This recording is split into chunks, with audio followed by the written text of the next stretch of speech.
Hello and welcome to Cyber Life. My name is Ken Underhill, your host. In today's episode, we have a very special guest, Chris Kubecka. Chris has worked with a number of government entities around the world that she can't talk about, and she's been a cybersecurity expert for a lot of years now. But outside of cyber, Chris, I wanted to ask you, what are some of your hobbies? Actually, there is. I make homemade wine and beer and mead.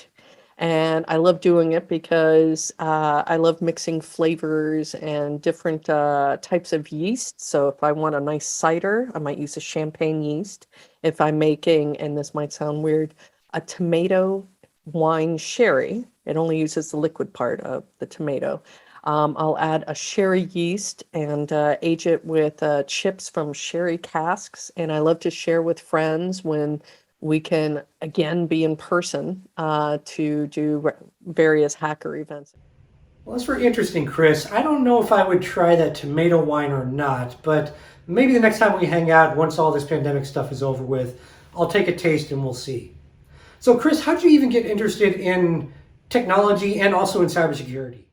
I was blessed, I guess one can say, with a mother who was in the industry. And she was both an operator and then a programmer for industrial control systems in the automobile industry for an old company called Digital Corporation, which got sucked up by Hewlett Packard.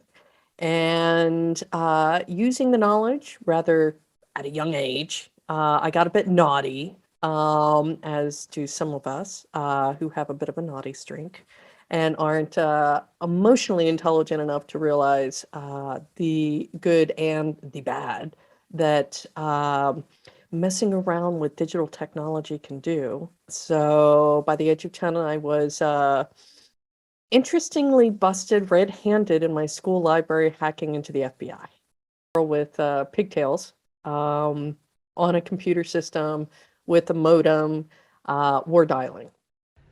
Wow, so I'm actually picturing right now in my head just a little kid, the FBI busting the library door, you got SWAT teams everywhere, and here's this tiny little girl just typing away on a keyboard and doing some wire dialing. So very interesting, and I would have loved if someone had recorded that at the time. So I mentioned, Chris, you've worked with a number of agencies and things like that around the world, but what are like the hidden dangers of cybersecurity that maybe mainstream media doesn't cover or people don't typically think about? In the cyber realm, we're entering into this merging of cyber and geopolitics because systems are connected all over the world. Data can be transferred and or stored all over the world, and it can be juicy. Gone really are the days of old-fashioned spies where they have to go on location like James Bond or something like that and plant bugs and break into certain digital devices, because safes even are digital devices, and sometimes they're even IoT devices. That's kind of scary. And now it is, how do you get to the information that you want to get to from anywhere in the world? And it's also less expensive and less cumbersome when you have to come up with, say, fake identities to go on site. You can just click, click, click, use some script, boom, boom, boom, and you're in. Or use an already existing exploit, because even the super spies still use the majority of the time existing exploits, because unfortunately, not every organization thinks it's very important to patch for the last 3 years. So rarely even spies use some sort of zero day, because also it can be traced back to them. So they want to use commercial off-the-shelf exploitation. And because there's supply chain issues and lengthy contracts that cybersecurity might not have been considered, procurement's like, let's get the cheapest deal. What's that cyber stuff? I don't know. So they don't, check out their suppliers or demand those checks. So there can be funny little things that fall into geopolitics. And even if you weren't the primary target, you can just be that hop along the way for a nation state or a well-organized cyber criminal gang to get the information that they want. And that is pretty scary when you think about it, how geopolitics is crossing over into cyber so much more than it used to. And it really endangers those that are just trying to do their job, just trying to protect data and other assets all over the world. So, Chris, there's a lot of areas within what we call cybersecurity. What area within there is kind of your passion? Like, what really gets you going? Some of your watchers, I happen to like more of the offensive side, although I do think that the defensive side is much more challenging. I do like lots of exploitation, but I enjoy IT, industrial, IoT, IoT, and control systems because who doesn't want technology that can actually move things? So I find that quite fascinating, as well as being able to understand the backbone of our modern society just about everywhere in the world, because we rely so much on digital tech. I don't want to ask people to close their eyes, but after they watch this, close their eyes and imagine all of the digital tech that gets the water to your faucet, that powers the device that they are using to watch this, the building control systems, the elevators, which are now digitized, public transport, airplanes are flying IoT devices, space IoT, and new space IoT, as they call it. It's all over the place, maritime included. So think about all the different things beyond just your printer, or if you use a Nest or one of those Alexas. No, I do not have IoT devices in my house. And all of the ways that organizations and private individuals have tried to make life easier whilst at the same time increasing their vulnerability and exploitation. All right, Chris, question of the day, challenge of the day. Can you explain ransomware to a little kid?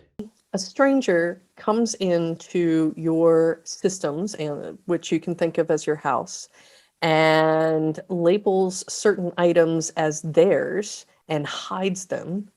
We use the technical term encryption, but hides your favorite things and tells you in order to get your favorite things, including your teddy bears, you're going to have to pay money.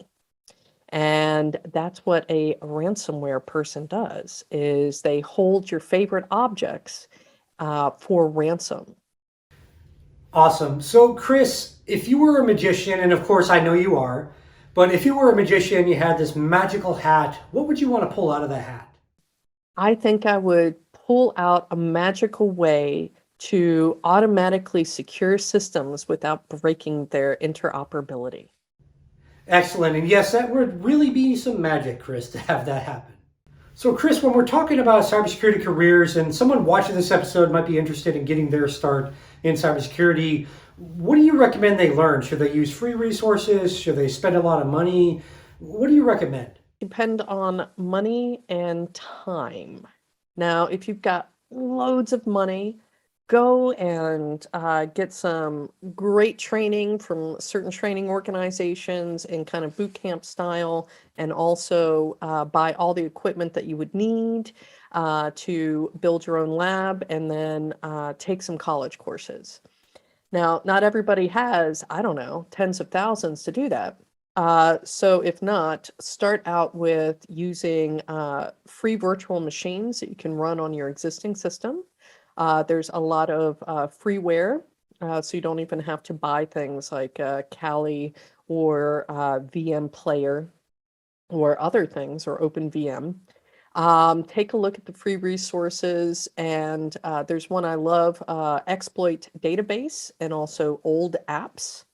And those two places will have old pieces of software, many times connected with the exploit that's available in Exploit DB. And you can download those into your virtual machine and actually start practicing and do some self-study. Attend, if you can, low cost or free training to get your feet wet to see which areas you actually like. Some people love networking. That's one of my loves. Some people love web application testing. Some people like hardware testing. Try a little bit of everything and see what you are more passionate about, because you'll learn it quicker. And also engage with the rest of the community.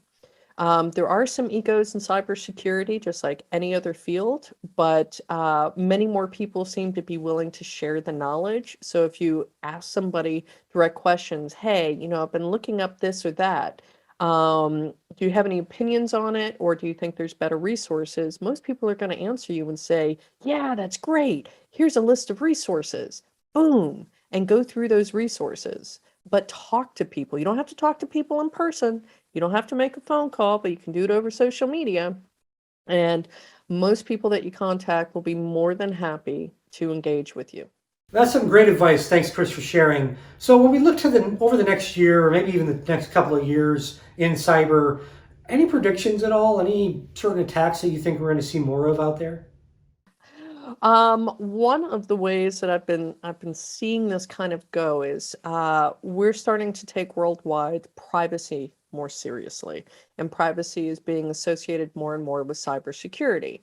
Um, However, some criminals are going, "Hey, company, we found this personally identifiable information." And we're able to access this, Excel spreadsheet or database or whatever. And the country that you operate in happens to fall under some sort of data protection regulation, be it in certain states in the US or the European Union or the Middle East or Singapore. And there's a fine associated with this stuff being exposed. So, how about this? We only take 25% of the estimated fine for it, and we don't tell anybody. Tell me any tips that you have for the average viewer out there. Any tips they can use to try to stay a little bit safer online from a lot of these bad people out there? An average person uses social media, especially things like Facebook. Try not to fall for certain types of quizzes that ask you to basically give up information about yourself or other people.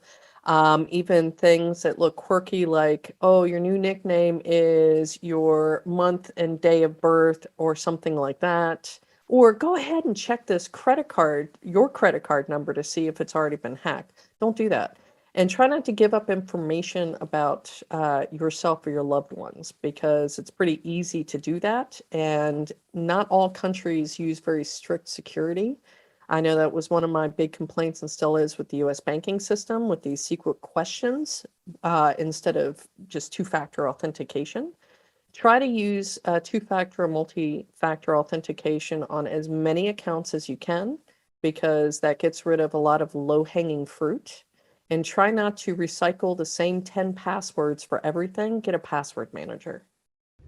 Now, Chris, before the show, you mentioned to me that I should change my password from the standard 123456. Why shouldn't I use that as my password? Call this case I handled between ISIS cyber terrorism threatening to kill over 400 people, and that was the Saudi Arabian embassy's password in The Hague. So I would not suggest 123456. Well, that is a little scary to think about, Chris, that that was actually used at that level as the actual password. Any final thoughts or advice for the viewers out there? Two things. On a bit of a later, well, note, sort of for the average person or someone getting into cybersecurity or are already there. You don't have to be a target by a cyber criminal group or a nation state if you are careful, or as careful as you can be. I encourage anyone in their jobs, whether they're in cyber or not, that if they see something, ask the question. Is this suspicious? This looks weird. And get to know whom you can actually ask if you see something very fishy. Because that's quite important. It could be something that's very mundane that just doesn't feel right. Many times the gut instinct of people is actually correct. There was an author, Malcolm Gladwell, who wrote a whole book on it called Blink, and how many times these things came true.